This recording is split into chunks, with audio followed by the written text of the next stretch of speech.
So what if I told you that the migration crisis the United States should be concerned about has nothing to do with other nationalities? Rather, it concerns the United States' own citizens and their eventual return to U.S. soil after spending years abroad, often under difficult circumstances without support. Some of you may know me already. For those of you who don't, I'm Tran Dang. I'm the founder and director of the Rhizome Center for Migrants. We're a Texas nonprofit based in Guadalajara, Mexico. The Rhizome Center for Migrants was founded almost exactly 5 years ago during the Trump administration, when we began to see more and more people deported from the interior of the United States. People who had built a life for themselves, parents with children, and those who were fully integrated into their communities suddenly had that taken away. When these policy changes happened under the last administration, I was already in Mexico and really trying to understand what challenges people experience, particularly legal challenges, after their deportation and where the service gaps were. I was particularly interested in the legal challenges that stem from their ties to the United States. And when the Rhizome Center for Migrants was founded, it was initially founded as a legal aid clinic that made access to U.S. legal aid possible for people, most of whom had never seen an attorney before. Today, our legal aid clinic in Guadalajara focuses on complicated cross-border legal issues that affect people's rights as parents and spouses, veterans, and former laborers of the U.S. economy. In recent years, our legal clinic has seen more and more U.S. children in Mexico who are coming to us because they don't have a copy of their U.S. birth certificate, and there isn't any easy way of getting it. When an American child who is outside of the United States does not have or is not able to obtain an authenticated birth certificate, the inability to get a copy of that document has serious implications on that child's life and their ability to go to school, obtain government services and benefits, legalize in a foreign country, and it can mean that they have a mountain to climb to prove their nationality and identity to their own government. Lack of documentation today is the #1 reason why some 287,000 U.S. minors in Mexico have been unable to enroll in school.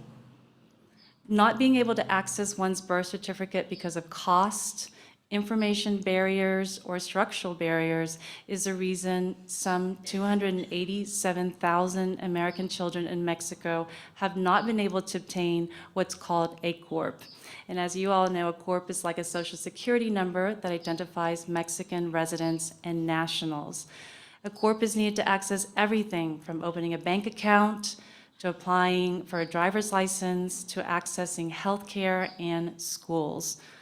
In addition to being the foundational document that's necessary to obtain other credentials, a birth certificate also proves relationships, and usually includes the parent's name, place of birth, and birth date. That information is required by the Mexican government to process individuals under Mexico's immigration and constitutional laws. Because so many children have not been able to produce an authenticated birth certificate, or the birth certificate includes some perceived error, such as the parents' full legal names, those children have not been able to obtain legal status, and many are undocumented here in this country. What really hits children the hardest is that without that birth certificate or proof of citizenship, they can't apply for a U.S. passport, and they can't visit or live in the United States where they actually have rights and privileges.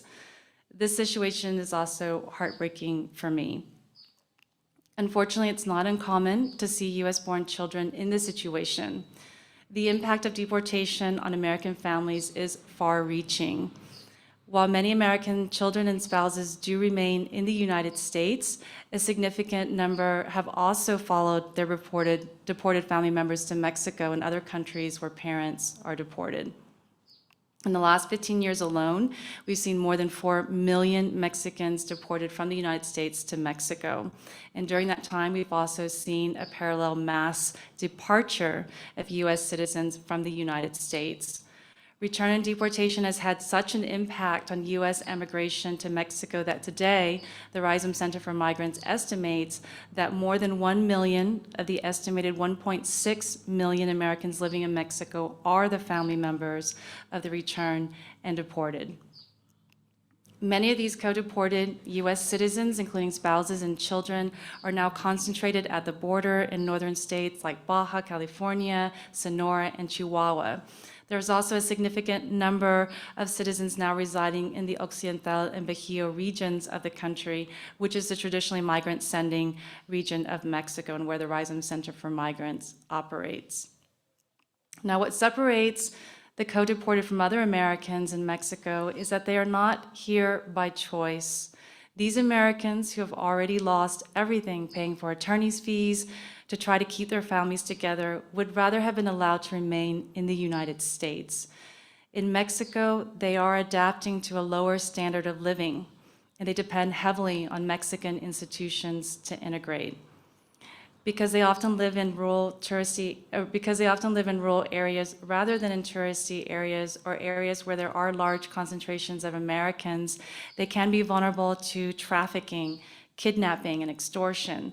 And their situation is made even more precarious by the fact that many have not been able to obtain an identity in Mexico, and they have no identity document that their own government would accept. There's a reason that these children are often referred to as los invisibles, or the invisible. The most vulnerable Americans in Mexico are neither recognized or protected by their own government or the government of Mexico. And despite their privileged status as American citizens without proof of identity, hundreds of thousands of minors now live in the margins of society where they can't access basic government or social services and programs. Last year, the Rhizome Center for Migrants hosted a writing contest inviting the US-born children of Mexican migrants to share with us what citizenship means to them. And in their winning essays, we also heard what these children still dream of and how they're negotiating their future despite the difficulties that the border has caused for them. I wanted to share with you all today short excerpts from our top 3 essayists. Their stories are all very different, but together they illustrate how barriers children encounter in Mexico challenge them and keep their highest aspirations just out of reach. Cassandra, who was our 3rd prize winner, wants to go to the United States and be someone who makes a difference in the world, but she won't be able to do it without her parents by her side. In her own words, she wrote, "I was born in the United States, Florida, in Miami City, but there was a moment in my life in 2012 when I was forced to come to Mexico because my dad was deported by the United States police when I was 5. My life drastically changed when I arrived in Mexico because I had to get used to a new environment and learn a new language. I didn't know which is Spanish, probably what is Spanish. My goals are being able to travel to the United States for college to study technology, gastronomy, or something related to astronomy so that I can be someone important in the future and be able to make my country a better place. Also, I want to play sports like swimming, cycling, volleyball, and having the convenience in the United States where all sports count, and it's easier to play sports. Another dream is to travel the world, especially to Japan. Their culture is very interesting, and also to learn about the culture, food, customs of other countries, to learn languages like Japanese, Korean, English, which I've stopped speaking and I don't know it well anymore, among other languages, and be able to live among people from other countries to help people in need of help when they're having a hard time so they don't suffer these kinds of things. Also, I want to take my parents to the United States so that they are not so tired all the time, so that they don't suffer some kind of illness that can affect them, and to help my siblings with what they need. Cassandra lives in Guadalajara. Her family actually has a restaurant in El Centro. Israel, who was our 1st prize winner, has big hopes for his future as well, including studying university in the United States and joining the US Army. He has to study English first, though, in hopes that both countries can support him to achieve his goals. So in his own words, he wrote, "I would also like to study.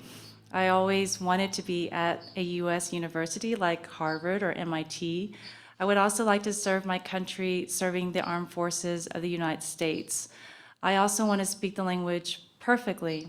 And I hope that when I go to the United States, the government can help me with scholarships, among other things, that I do not have in Mexico, that I should have, but it is not. I would like my two presents to support young people like me to be able to achieve their dreams and hopes, and at some point, I can contribute to the two countries. I have the capacity, but I lack the support." Finally, our third essayist, Jasmine. Despite not being able to enroll in public school for 7 years, Jasmine, our second prize winner, still dreams of becoming a criminologist one day. However, she still has a lot to overcome, and she knows that she will be separated from her mom, her only family, if she decides to leave Mexico. In her words, "I would love to go back to my country and finish my school and have my career that I've always wanted, which is criminology. It's hard what I've gone through. Sometimes I have had nothing to eat because I cannot prove that I am someone who is hungry, who has dreams, who wants to help people with my job if I could only fulfill my dream. But I cannot, and my mom prefers that I eat even if she is left without eating, and this hurts a lot. Because supposedly I think that as an American citizen, I have right to food, a home, and a dignified life. And I don't, because I'm in Mexico with my mom, because she cannot go back to the United States. And I cannot receive help from Mexico either, because I'm not born here." So I want to invite you all to join the Rhizome Center for Migrants and play a part in shaping the future of these children. I know all these children personally, Cassandra, Israel, and Jasmine, and so many more in difficult situations here in Mexico. They and their families have been through so much. Yet despite the many difficulties that these children have described, discrimination, bullying, severe poverty, government abandonment, and the impending family separation that they will face, I applaud Cassandra, Israel, and Jasmine for never giving up on their future. They can't do it alone, though. They do need help.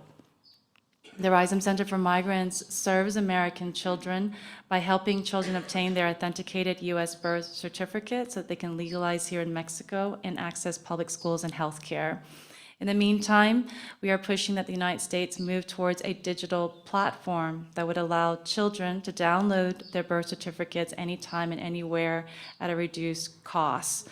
And alleviating the enormous difficulties that these children today face in requesting their vital records from overseas. I know that would have a big benefit for this community here in Chapala as well. We also provide free legal services to help children who must correct their birth certificates before their documentation can be accepted here in Mexico. Recognizing that many of these children plan to return to the United States one day, we advocate for better consular services in Mexico that can help American families integrate in Mexican society and also reintegrate into U.S. society when they're ready or able to return. Just this last week, I was in DC and I met with legislators of the Americans Abroad Caucus, as well as the Bureau of Consular Affairs, to hold the State Department accountable to their primary mission, which is to protect American lives and interests overseas. I hope that I can convince some of you to join me in shaping a better future for these children who deserve so much more. Today, the Rhizome Center for Migrants is the only organization in Mexico that can help children overcome their legal needs. We're a small organization that's in need of funding in order to expand our programs and to be able to reach more U.S. children. If you're in a position to do so, I invite you to contribute to building a world with me in which all American children, no matter where they are, have access to an education, a way to get home, and the resources they need to reach their highest aspirations. Thank you to Colleen and Devorah for the opportunity to join you all in today's beautifully and thoughtfully planned service. I'll be joining some of you later today for lunch and hope that we'll have the opportunity to talk more. I'm going to leave before I start.